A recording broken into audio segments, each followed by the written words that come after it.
everyone! Welcome back to the bookshelf, or welcome if you're new. I'm going to be answering some juicy questions about me.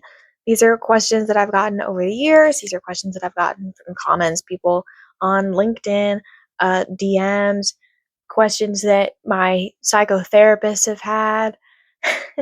Everyone. So that's what we're getting into today. So make sure that you get some tea.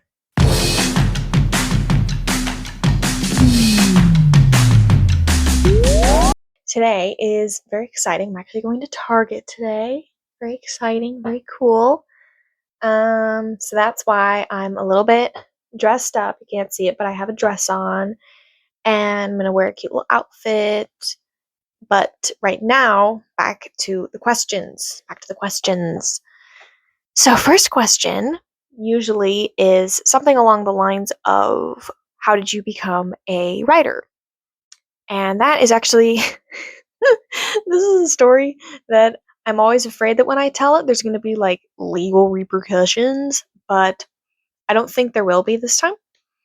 So I started writing when I was 7 because I was reading this book called The Penderwicks by Jenny Birdsall, and she's one of my favorite like childhood writers. The Penderwicks were like my second family basically when I was reading.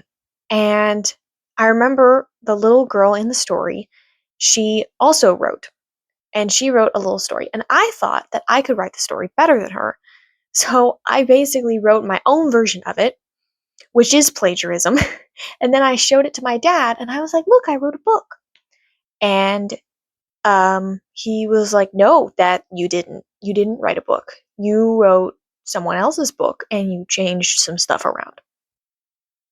And then he was like, you can come up with your own ideas and write your own stories, right? Well, needless to say, I did. And 12 years later, goodness, that's a while. 12 years later, here we are.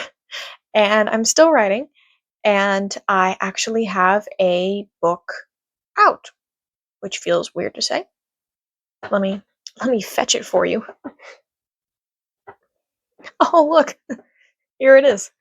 So, I started writing when I was 7, basically. That's the answer. And the follow-up question is usually like, do you have a book out? Do you have anything? And to that I say, why, look at that. It's right here, so conveniently placed for the video. And there I am on the back. I'm the third name, Grace Boughton. And this is basically a collection of work that was published when I was about, I want to say like 16, and it's about the pandemic, it's about quarantine and everyone's quarantine experiences. And I wrote this story because I was 14 during quarantine. I was going into high school the fall of 2020. And so I had a lot of interesting experiences, a lot of interesting family dynamics and plot twists and sort of losses and gains throughout 2020 and 2021. And I remember I wrote this because the deadline for submitting the story was a day, and I woke up and I had to start my schoolwork, and I was like, oh yeah, the deadline's today, I should probably write something. So I took about 20 minutes, half an hour, wrote out this story and just submitted it. And then I never heard back by the date that they said they would get back to you. And I was like, oh, I didn't get in, bummer, sad. And then this is so weird. It makes me look very chronically online, which I am, but I was watching this Tom Holland interview from when he got this job playing Spider-Man, and he said that he didn't hear back by the day that they said they would get back to him. And he was like, oh, I didn't get in. But then he got this feeling that something else was going to happen. And then they just like forgot to tell him. Like they just forgot to tell him, and he just saw a social media post that he was Spider-Man. But I remember watching that, and this weird feeling came over me where I was like, I feel like that's gonna happen. Like I feel is this going to happen? And then a couple days later, I got an email that they had run behind on the selection phase, but they wanted to publish my story with the others in my first real book. So that's what this is. And it was published October 2022, and it's amazing to think that this year that'll be 3 years. I love being a published author. I love saying it, and I love just saying like, "Oh, you asked what my name is? Well, I'm a published author. Thank you so much for asking." Stuff like that. It's fun. But that is this book. And another question I get often is, what kind of kid were you? Because that's a very revealing question, because everyone's childhood selves are usually very different than who they are now, and boy, is it not true for me, because I think I've made a couple TikToks about this, but when I was a kid, I was the kid that wanted to reenact Shakespeare plays with my friends when they came over for playdates. And I say friends as if I had a lot of them. I did not. I had about 2. But when they would come over to play, I was like, "Hey, does anyone want to reenact Shakespeare? I'm available. I have a dress up box. We can make stuff happen." So that was always they were always like, we were gonna play dolls. And I was like, "But Shakespeare." So yeah, there was that. So that's what kind of kid I was. And I was also I was very like regimented, you know? I would have a schedule. I would have a list. I'm going to wake up at this time. I'm going to set my alarm. I'm going to have breakfast at this time. I'm going to do some schoolwork around this time. I'm going to do my chores at this time. And I was about 8. And no one had to tell me. I just did it. I just did it all by myself. No one had to like tell me to do that. That was just me. And I would make lists for other people too of stuff that they needed to do. So like rules for dinner, like, manners stuff. I would make lists for that for my family and put it on the wall. So that's what kind of kid I was. So next question. So another question that I often get is, what's your favorite book? And to that I say, how insane do you think I am that I have just one? I can't have just one. That's like choosing a favorite child when you have like 50,000 of them. You can't. There's too many to even think of all of them, let alone pick just one. But so I'm going to do like top 3 at the moment, because it does change. It does change every so often. So I'm just going to say top 3 for the moment. Top 3 favorite books. And I'm just looking around in case I miss one. Okay, I think I know what I'm going to pick. Yeah. So, first of all, I'm going to do, some of them are going to be series, because I can't pick an individual book in the series sometimes, so, whatever. But, first of all, Harry Potter. Harry Potter, number 1. All day, every year, every decade, forever and ever. Harry Potter is and always has been one of my favorite book series, if not my favorite book series at all times, consistently since I was 11. Which was about 8 years ago. I know, I'm old. You don't need to say it. If you're Gen Alpha watching this and you comment Skibbity Toilet, so help me, I will find you. But, but, but, but. Harry Potter, I started reading it when I was 11, and I did find that sort of to be a fated, serendipitous sort of deal, because they're 11, I'm 11, it all worked out.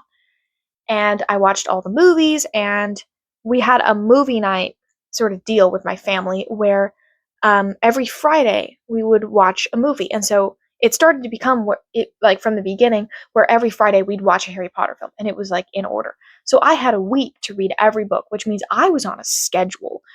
Some of those books were quite thick, and I was, 11.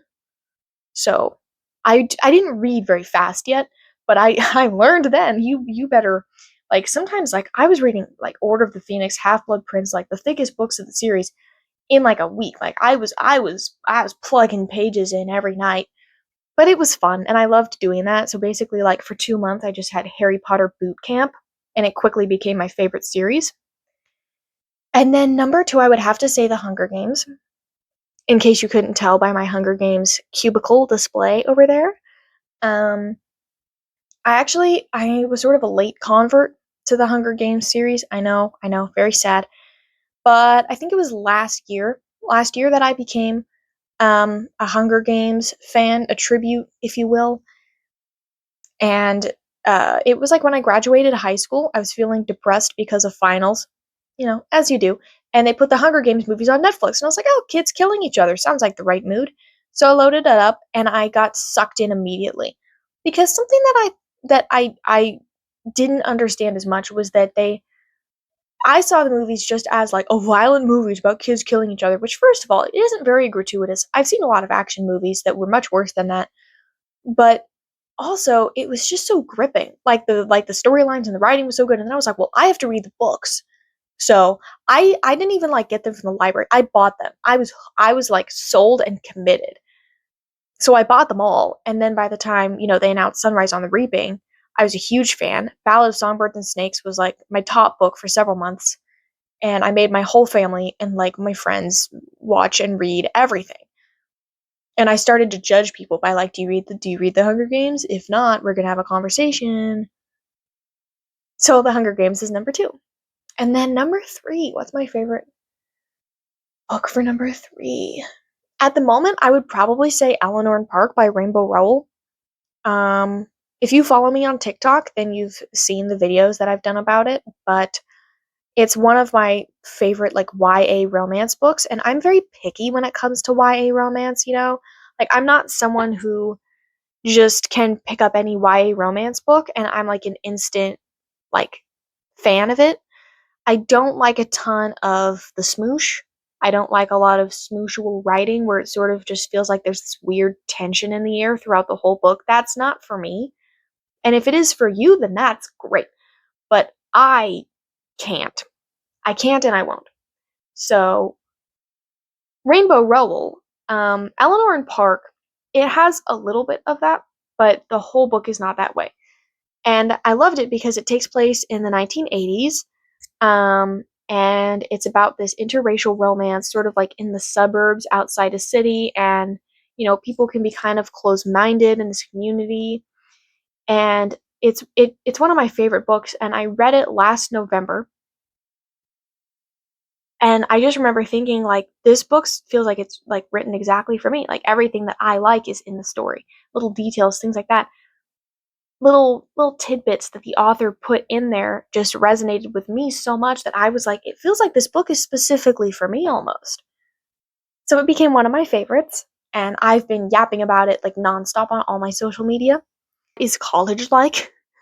Like, what do you wish you knew going into college? Because I'm going to be a sophomore this year, which feels bewildering and very strange. So a lot of people that have asked me like, well, what would you say to someone going into college? What advice do you have? And something that I would have is don't have solid expectations for how things are going to go because it will always go differently. And it's easier to adjust if you go in with like an open mind.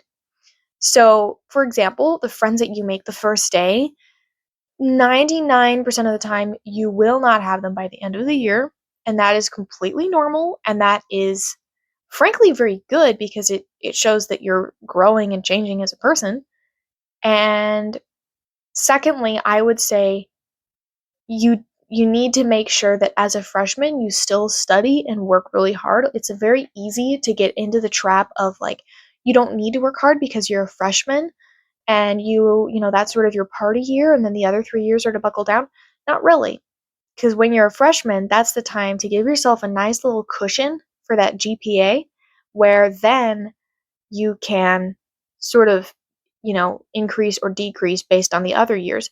But you really need to build that cushion up during your freshman year so you have an easier time later on, because when you get to be a junior or a senior, you're going to feel really stressed out if you spend freshman year partying instead of like actually working on your GPA.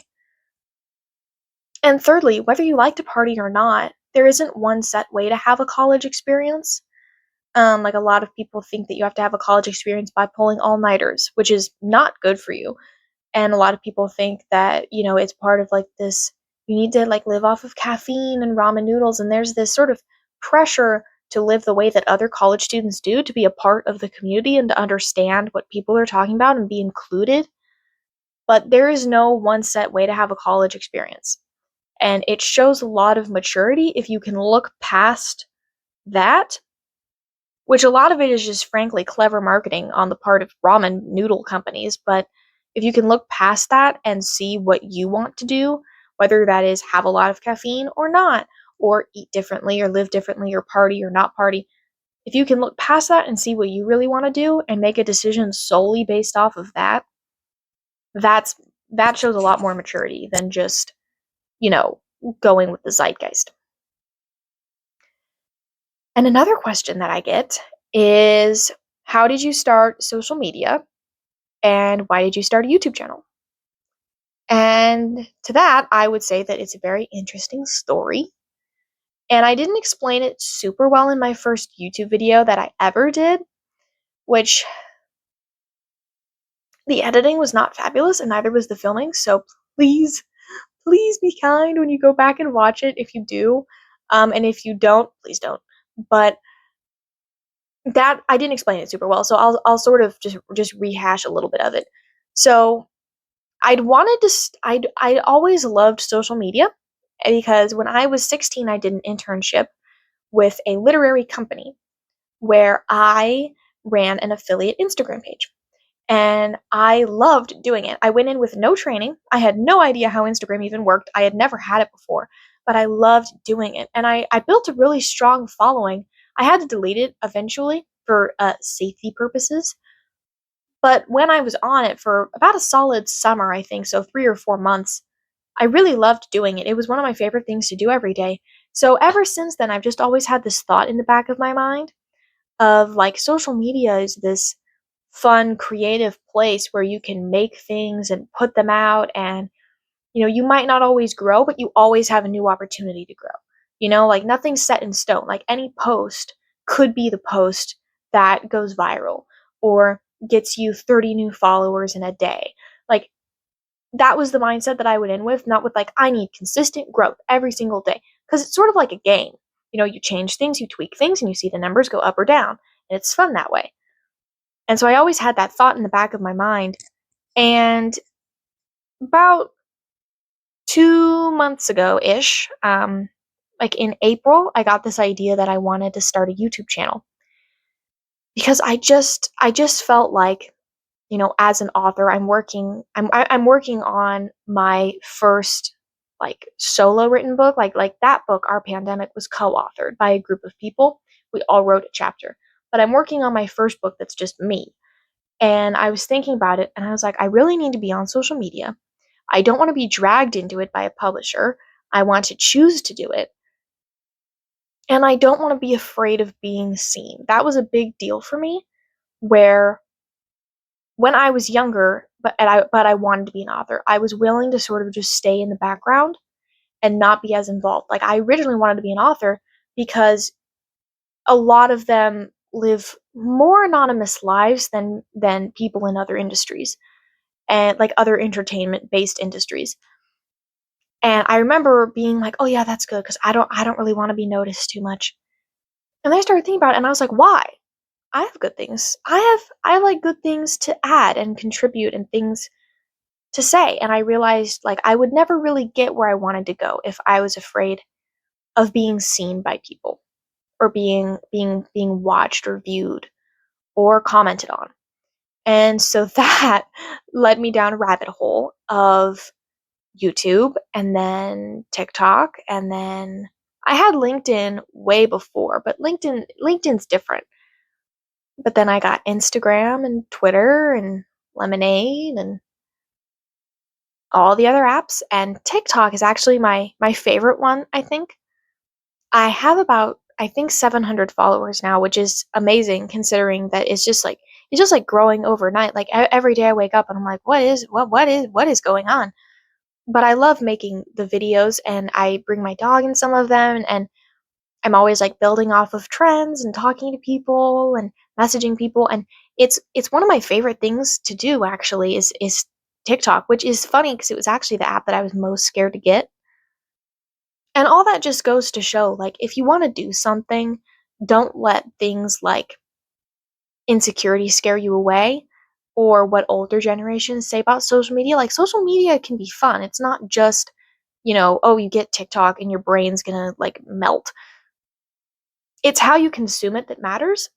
But if you choose to do good things with it, you're gonna be fine. You're being creative and you're expressing yourself, and that's what matters. And I sort of feel like, a lot of maybe younger girls watch me because I've seen my YouTube analytics, and I just want to say that if you want to get social media, and you're proper age and you've discussed it with your parents, and you're careful with how you consume it, it can be a very good thing. But you do have to be careful. But that's how I got social media, and that's how I got started with it. And it's one of my favorite things to do now. And the last question that we're going to do is, like, what's your book? Something that I always get, especially because whenever someone hears that you're a writer or an author, they're always like, "What's your book about? What's your book? Tell me about it. What is it? Do you have it written? Can I read it? Can you text? What's the cover?" So I'm just gonna say, I can't share too much because I don't want people. I always have this idea that someone's going to like steal my ideas, because that happens sometimes. So I'll just say like generic things, but basically the book that I'm working on takes place in the 1920s, 1923 to 1924 specifically, and it takes place in New York City and New York in general, and like a small upstate northern town.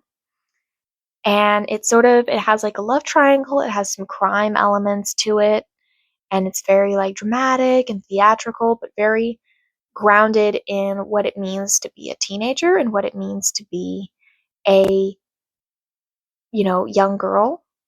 And it's multiple perspective, which I love. I've always loved books that do that, and so I really capitalized on that because I love doing it, and I was like, you know what, I don't care if you guys like it, I like it, so we're doing it.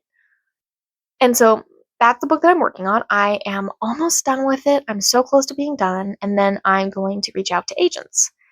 And I have my query letter, my synopsis.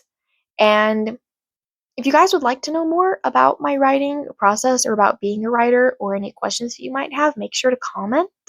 Don't be too shy about commenting. I know that sometimes, YouTube people can be like, they don't want to comment, but I can also like delete comments. So if anybody says anything rude, I can delete their comment. So don't be afraid to comment.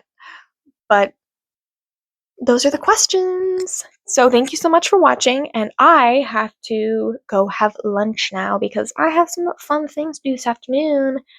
But you will probably be seeing this video tomorrow, Friday. So make sure to check me out on social media, TikTok, Instagram, Twitter, all of them. It's just my name, Grace Boughton.